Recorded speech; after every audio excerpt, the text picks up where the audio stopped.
प्रधानमंत्री ने ट्वीट किया 2 मिनट पहले, उन्होंने लिखा है उत्तर प्रदेश के मुख्यमंत्री पद की शपथ लेने पर योगी आदित्यनाथ जी और उनके मंत्रिमंडल को हार्दिक बधाई।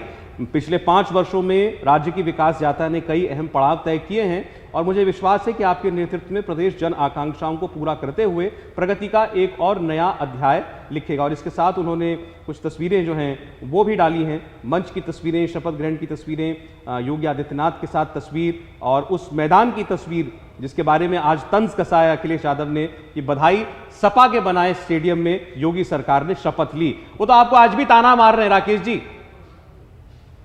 देखिए, मैं मानता हूं कि उनको अब इस नकारात्मक भाव से बाहर आना चाहिए। उनको इस सत्य को स्वीकार कर लेना चाहिए कि आंखें मूंदने से अंधेरा नहीं होता है।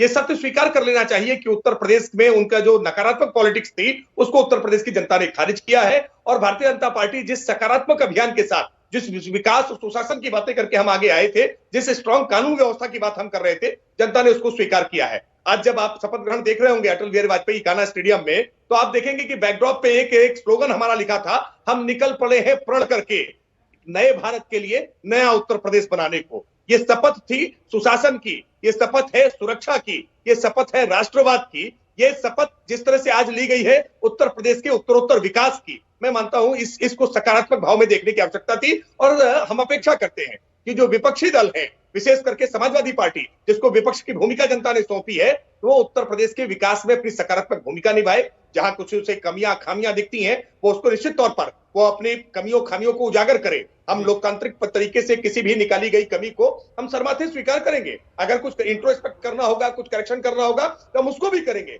लेकिन इसके लिए उनको सकारात्मक विपक्ष की भूमिका में आना होगा। मुझे बेहतर होता जैसा परिपाटी में चला आया है कि प्रतिपक्ष के नेता आते हैं। 2017 की मुझे दृश्य याद है कि जब योगी जी सवाल इस तरह शपथ ले रहे थे, तब उस समय मुलायम सिंह यादव जी के साथ अखिलेश यादव जी पहुंचे थे।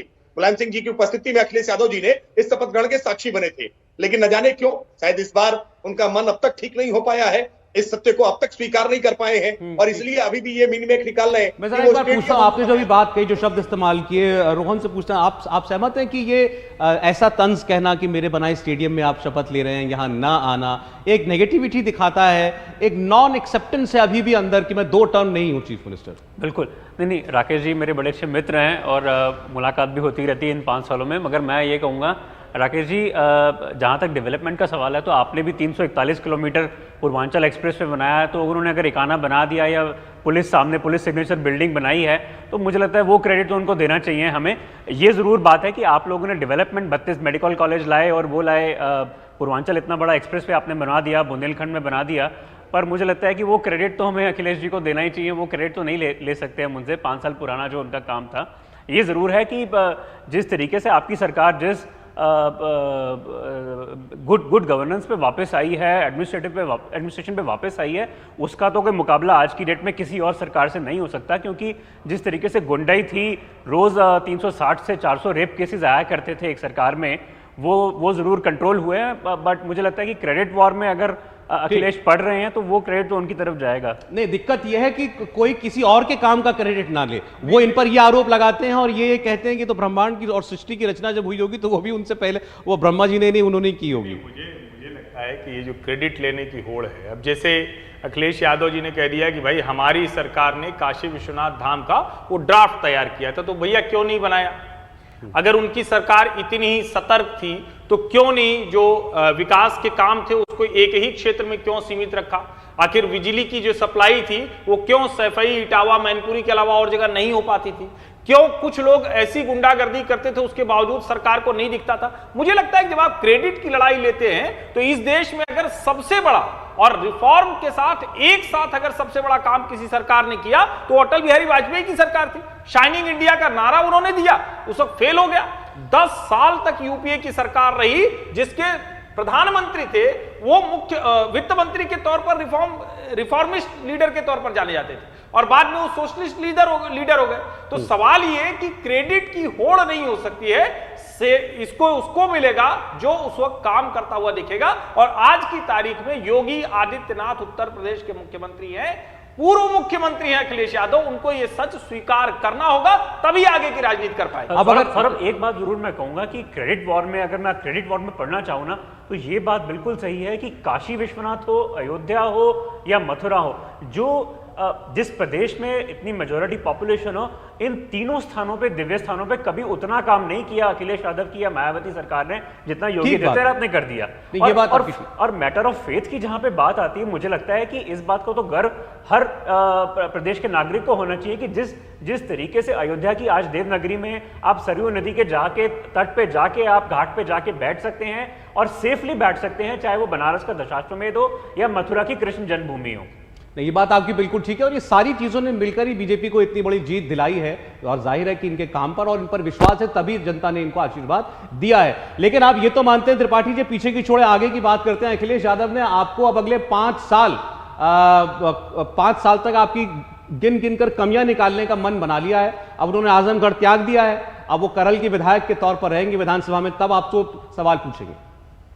नहीं, हम तो बिल्कुल स्वागत करेंगे और मैंने इस बात को पहले भी कहा कि एक सशक्त मजबूत जब प्रतिपक्ष होता है तो हमारी जिम्मेदारियां और बढ़ जाती हैं। हमें बेपरवाह होने का, लापरवाह होने का कहीं किसी प्रकार का कोई मौका नहीं मिलेगा। हम बिल्कुल अपेक्षा करेंगे कि अखिलेश यादव जी बिल्कुल चैतन्य होकर के सरकार के कामकाज पर बिल्कुल अपनी तीखी निगाहें रखें, अपनी पैनी निगाहें रखें।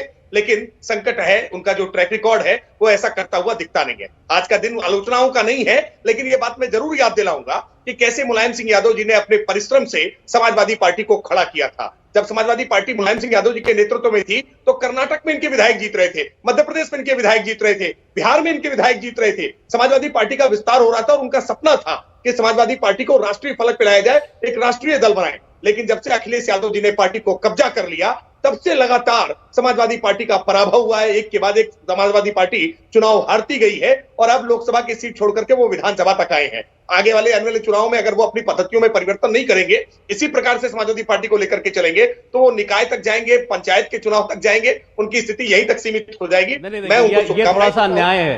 ठीक है, वो अध्यक्ष बने, पिछला विधानसभा चुनाव हार गए थे, लेकिन इस बार अपनी पार्टी को सवासों पर ले आए हैं और एक डिटर्मिनेशन तो दिखती है कि चले अब मैं विधानसभा में रहूंगा, लीडर ऑफ द ऑपोजिशन रहूंगा और भाजपा की सरकार की कमियां बताऊंगा। तो एक ऐसा थोड़ा बहुत तो ये भाव दिखता ही है। लेकिन दिक्कत जो बताई जाती है, हमारे साथी जो लोग, बाकी हमारे मेहमान हैं, हमारे रिपोर्टर्स हैं जो ग्राउंड पर जाते हैं, कि वो चुनाव से कुछ महीने पहले ही एक्टिव होते हैं, ये दिक्कत है।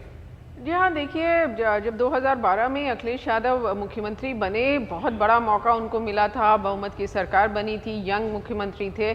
लेकिन जब लोकसभा चुनाव हुआ 2014 तक, बहुत ज़्यादा काम अखिलेश यादव ने नहीं किया। एक तरह से उनको गिफ्ट में मिल गई थी सत्ता। लेकिन 2014 में जब चुनाव हार गए, इतनी बुरी हालत हो गई पार्टी की, तब उन्होंने काम करना शुरू किया।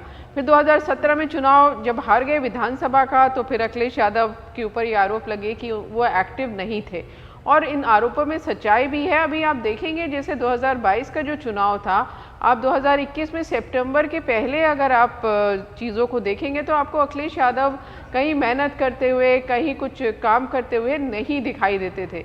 कुछ महीनों की मेहनत से उन्होंने इतनी सीट हासिल की है। अब जैसा पहले कहा जा रहा था कि वो विधानसभा छोड़ देंगे, पार्लियामेंट में रहेंगे, लेकिन अब उन्होंने पार्लियामेंट की सीट छोड़ दी है, विधानसभा में रहेंगे। तो अगर जिस तरह का संकेत अभी मिल रहा है और विधानसभा में वो जाते हैं, सरकार को घेरने का काम करते हैं, तो समाजवादी पार्टी कुछ बेहतर स्थिति में आगे आने वाले दिनों में हो सकती है। अब जो आपने ये कोविड काल की बात की, हम योगी आदित्यनाथ की इसका जिक्र कर रहे हैं। याद करें आप, चुनाव से पहले बहुत कुछ कहा जाता था, विपक्षी बहुत कुछ कहते थे, बहुत सारी खबरें छपती थी कि कैसे जो है बहुत नाराजगी है योगी आदित्यनाथ को लेकर के पार्टी में। एक वक्त लोगों ने कहना शुरू कर दिया कि पार्टी उनको बदलने पर विचार कर रही है, दिल्ली और लखनऊ के बीच में जबरदस्त जंग छिड़ी हुई है। खैर, वो बातें सब आगे जाकर के निराधार मालूम पड़ी। लेकिन इसमें रोहन कोई शक नहीं है कि भले ही कोविड काल से पहले, मैं उस कोविड की, सेकंड कोविड की बात कर रहा हूं जिसमें योगी आदित्यनाथ खुद पॉजिटिव हो गए थे, उससे पहले की छवि और थी, उसके बाद की छवि में फर्क आया।